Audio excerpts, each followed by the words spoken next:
So the off-season's here. Well, many of you have actually had your off-season. I'm like very, very late to the party. The off-season tends to be this kind of, you've dedicated yourself through the year. You've done all you've wanted to do, achieved everything, and then it's time to like let your hair down and go berserk, or at least like that's what tradition says. The only downside to that is obviously you go from a very, very unhealthy lifestyle where you're training every day, you're watching what you eat, you're dedicating yourself. You go from that to absolutely nothing and just anything goes mentality. And I've spoken to doctors about this and things, and I've always thought about it, but I've never been in a position to experiment with my off season. And in my eyes, like, an off season is just as important as your race and your training season.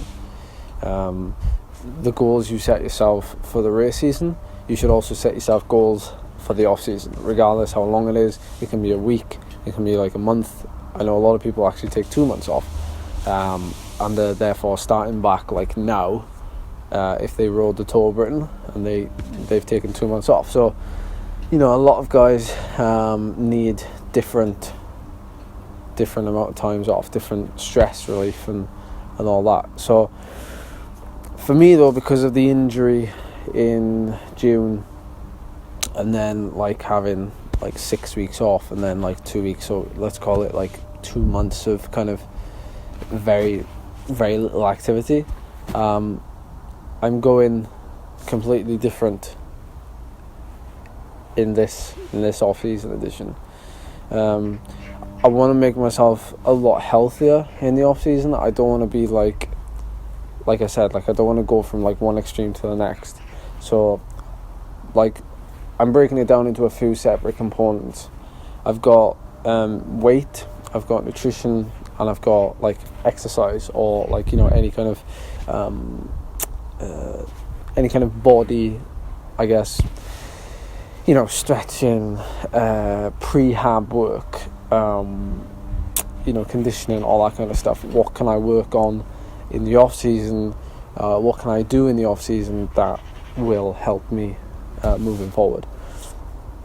And I think if we start with like weight, obviously going from my racing weight, which is like 61 kilos, that's from 6 years of kind of experimenting. Where is that weight? We're talking no more than kind of 64, 65 kilos. Like, I don't want to go above that because it just makes it so hard to bring that back down. And then looking at like my hill climb weight, that's not a healthy weight. I'm not talking about the 56 kilos I was the other day. I'm talking about like the 58 kilos. Like 2 kilos makes a massive difference. And that kind of like gets put on a shelf until this time next year when I do the hill climbs again. So we're looking at like going from, like, right now today I'm like 60 kilos. So I'm looking at gaining 3 or 4 kilos in the next month or so, but not unhealthily. So I want to be consuming like really good sources of carbohydrate. I want to try and keep my fat kind of moderate to moderately low. Like, I don't want to be consuming vast amount of fat, because fat and carbohydrate together is what causes kind of vicious weight gain in the short term, and both in the long term. And I want to keep my protein kind of moderate as well. But mainly we're going to be eating a lot more carbohydrates. So that'll be like the sweet potatoes, back to some wholemeal bread, things like that, porridge, oats, things that like will allow me to obviously gain weight, but not like unhealthily. If that makes any sense whatsoever. And then from there, I think nutritionally, obviously touching on that now, I'll be upping my calories. I'll be upping my carbohydrate to like 300 to 400 grams of carbs a day. So I'll be very kind of carb dependent. But with that, my my workload, I guess my workload will be decreasing, but I'm not going to be taking the same protocol that I've done the last 6 years, where I've taken like a month off or whatever. I'm actually going to be kind of still riding, but at a very, very, lesser degree. I've got a fixed gear bike, which I've been riding like the last 2 or 3 years in the off season. I love riding that bike. It's got like a 64-inch gear on it, so it's quite tough going up anything over like 10% gradient. You've got to have a good momentum on it, and it's great going down. It's just good fun to ride, so I love riding that in the off season. So the times I will be riding in this off season, I'll be riding that mainly until when I give the condo back. I'll be riding that. As far as like benchmarking goes, we need to do like a 20-minute test tomorrow, actually, all being, weather being good and things like that. We'll be doing a 20-minute test up the Black Mountains from the Llangadog side.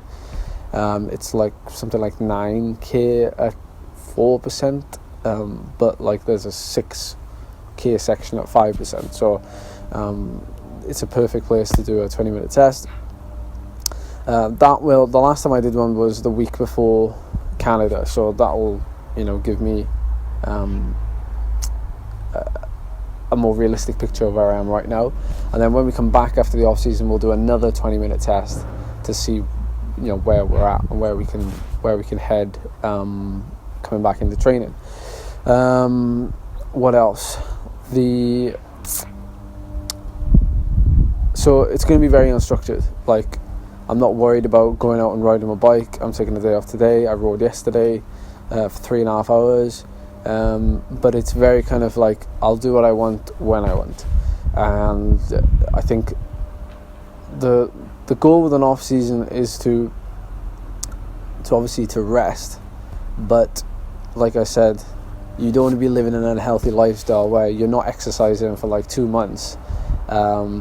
And you end up, putting on a load of pounds.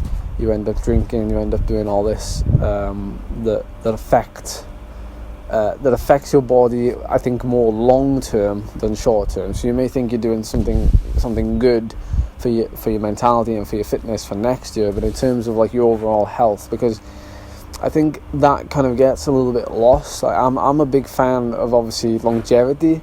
Like, I don't want to be doing things in my life right now that are like shortening my life in 60, 70 years. That sounds really deep, I know, but I'm sure we all want to see ourselves over 80, and we don't want to be struggling when we're 50 and 60. So I think just ticking over and doing things that are fun, that are happy on the bike, and nutritionally wise, just keeping myself a little bit healthier.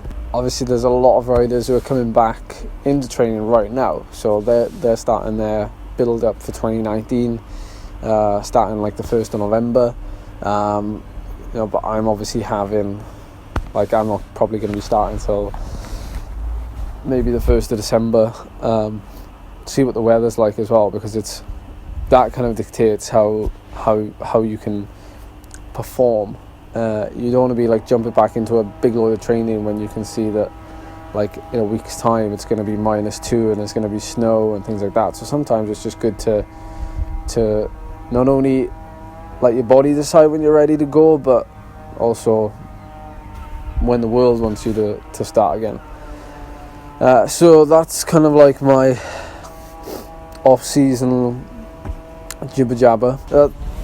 That probably provided a little bit of insight into what I'm going to do the next month. There's a lot of fun things going on actually with my cycling social group in the area. As many of you know, like, I'm still very much involved with Binya Cycling Club. If I ever call them just Binya, I think you'll know who I'm referring to. Great bunch of people there, and this is kind of like the social time of year where they organise like a Christmas lunch run, where we'll just ride literally 10 miles up a cycle path to a pub, really nice pub, and we'll have a 3-course meal, and then lots of drink that I usually don't get involved with, and then we ride back down a cycle path in the pitch black, back home. It's all downhill, so it's pretty safe.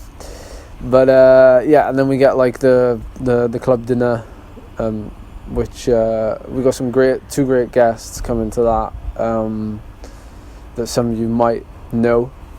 And yeah, I mean, the off season has begun now officially, and I feel like this big load has been lifted off me, and you know, we can rest and we can think and build towards next year.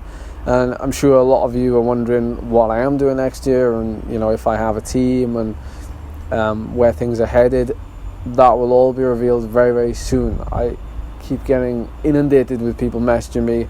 I honestly can't thank you enough for being like so caring about like where I'm going to be going next year or what I'm going to be doing. So thank you for that. But yes, I will be publishing something soon. I'm quite excited actually, because I'm having a few texts back and forth, and it's looking like it could be something really good. But regardless of that, like, it'd be good to show you another side of cycling, like another side of, like, you know, we're moving to a different, you know, career, I guess, next year. The whole game's changing, so it'd be good to show that and keep the videos rolling in that respect. So that's it for the off-season video. Thank you for watching. If I helped at all, give this video a thumbs up, and enjoy your off-season if you're on it, and if not, stay safe out there in the new training year.